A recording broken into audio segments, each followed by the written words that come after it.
माँ, मुझसे और नहीं पढ़ा जा रहा। इस घोंसले के अंदर इतनी घुटन है कि सांस लेना भी मुश्किल हो रहा है। मेरा सिर दर्द से फटा जा रहा है और चक्कर आ रहे हैं। धीरज रख मेरे बच्चे, मैं समझ सकती हूँ। बाहर पत्ता तक नहीं हिल रहा है। इस तपते मौसम ने पूरे घोंसले को भट्टी बना दिया है। तू लेटने की कोशिश कर, मैं कुछ करती हूँ।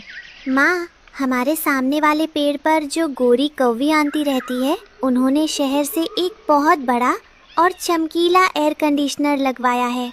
उनका घोंसला हमेशा ठंडा रहता है। क्या हम वैसा कुछ नहीं खरीद सकते माँ?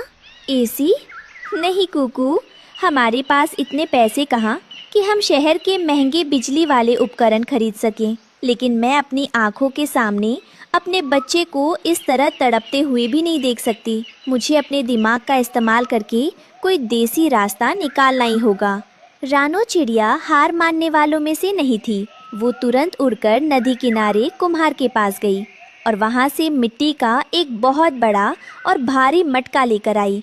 हाँ, इस तरह अगर मैं इस घड़े के चारों तरफ छोटे छोटे छेद कर दूं, तो इसके अंदर की नमी बाहर की हवा को छू सकेगी। कुकू बेटा, ज़रा मेरे साथ गहरे जंगल की तरफ चलो।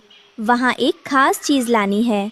हम इस तपती धूप में गहरे जंगल की दलदल की तरफ क्यों आए हैं माँ? यहाँ तो सिर्फ लंबी लंबी घास उगी हुई है। ये कोई साधारण घास नहीं है कुकू, इसे हरी खसकी घास कहते हैं। इसकी खासियत ये है कि ये पानी को बहुत देर तक सोख कर रखती है और जब इसके ऊपर से हवा गुजरती है तो ये उसे बर्फीली ठंडी बना देती है। रानो और कुकू ने मिलकर मटके के चारों तरफ उस हरी खसकी घास को अच्छे से लपेट दिया और घड़े को ठंडे पानी से लबालब भर दिया। कुकू ने अपने बड़े पंखों को मटके के पीछे रखकर एक निश्चित रफ्तार से हिलाना शुरू किया। वाह माँ, ये तो चमत्कार है। इस मटके के छेदों से जो पानी रिसकर घास पर जा रहा है, उसकी वजह से घोंसले के अंदर बिल्कुल शिमला जैसी बर्फीली हवा आने लगी है और ये भीनी भीनी मिट्टी की खुशबू। उफ, मेरा सिर दर्द तो गायब ही हो गया। देखा बेटा, प्रकृति ने हमें हर मुसीबत का हल दिया है। बस उसे ढूंढने की समझदारी होनी चाहिए। अब तू आराम से सो जा, तुझे अब गर्मी नहीं लगेगी। रानो के इस जादुई मटका कूलर की बात पूरे जंगल में आग की तरह फैल गई। सभी पक्षी इस जुगाड़ को देखने आने लगे, जिसे देखकर पड़ोसन गोरी कौवी के बदन में जलन की आग सुलग उठी।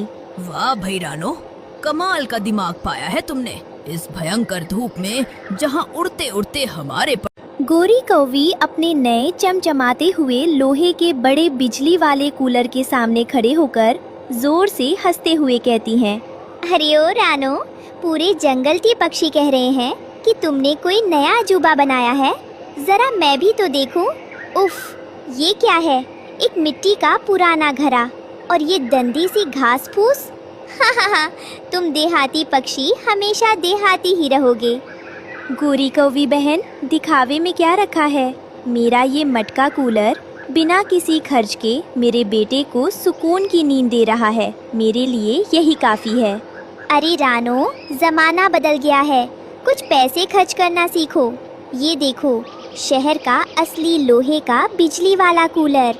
इसके अंदर जो पंखा लगा है ना, वो एक झटके में पूरे पेड़ को ठंडा कर देता है।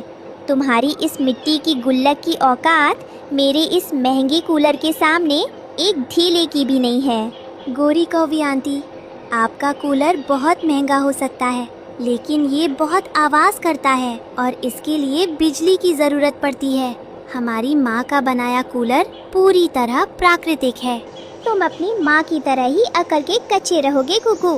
बिजली तो 24 घंटे रहती है। जिसके पास पैसा होता है वो ऐश करता है और जो गरीब होते हैं वो ऐसे ही मिट्टी और घास से दिल बहलाते हैं। चलो, मैं तो चली अपने ठंडे घोंसले में। गोरी कौवी अपने घमंड में चूर होकर चली गई, लेकिन प्रकृति को किसी का अहंकार पसंद नहीं होता। उसी शाम अचानक मौसम ने करवट बदली और जंगल की तरफ एक भयानक आंधी तूफान बढ़ने लगा। अरे भगवान, जरा बाहर देखो, हवा इतनी तेज है कि बड़े बड़े पेड़ तिनके की तरह कांप रहे हैं। और ये क्या, बिजली के सारे खंभे गिर गए। पूरा जंगल अंधेरे में डूब चुका है। जी, मुझे बहुत डर लग रहा है। घोंसले के अंदर हवा पूरी तरह बंद हो चुकी है। उमस इतनी ज्यादा है कि बच्चों का दम घुट रहा है। वे पसीने से तड़प रहे हैं।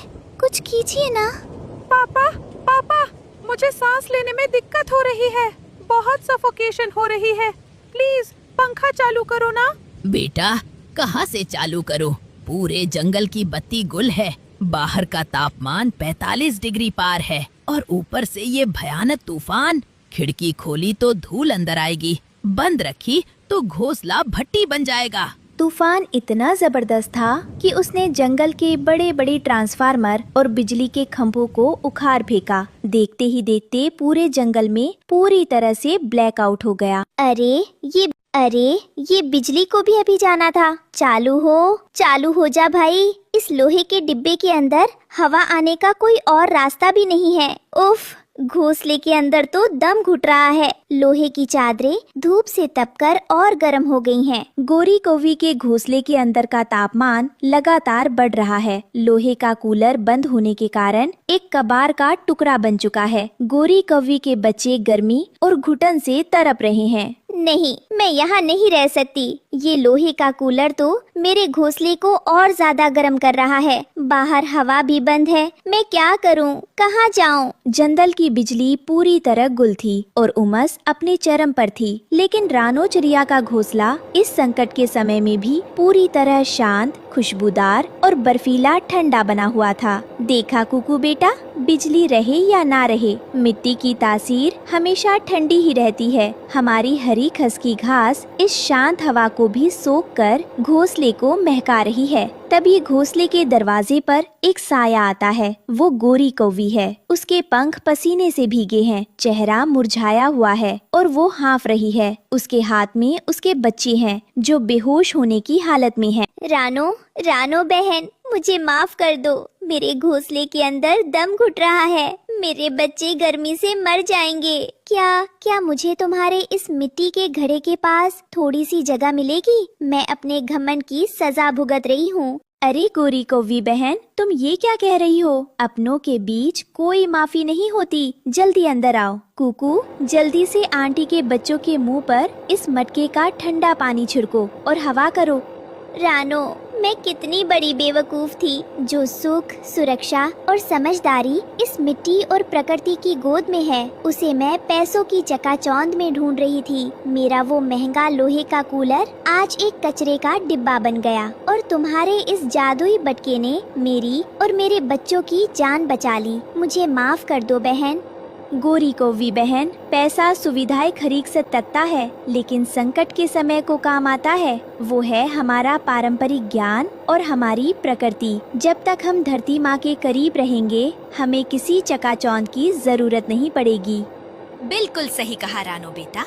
आज की इस अंधी दौर में जो पक्षी या इंसान यह सोचते हैं कि वे पैसे के दम पर कुदरत को खरीद सकते हैं, वे सबसे बड़े भ्रम में हैं। असली सुख और समझदारी दिखावे में नहीं, बल्कि सादगी और आत्मनिर्भरता में है।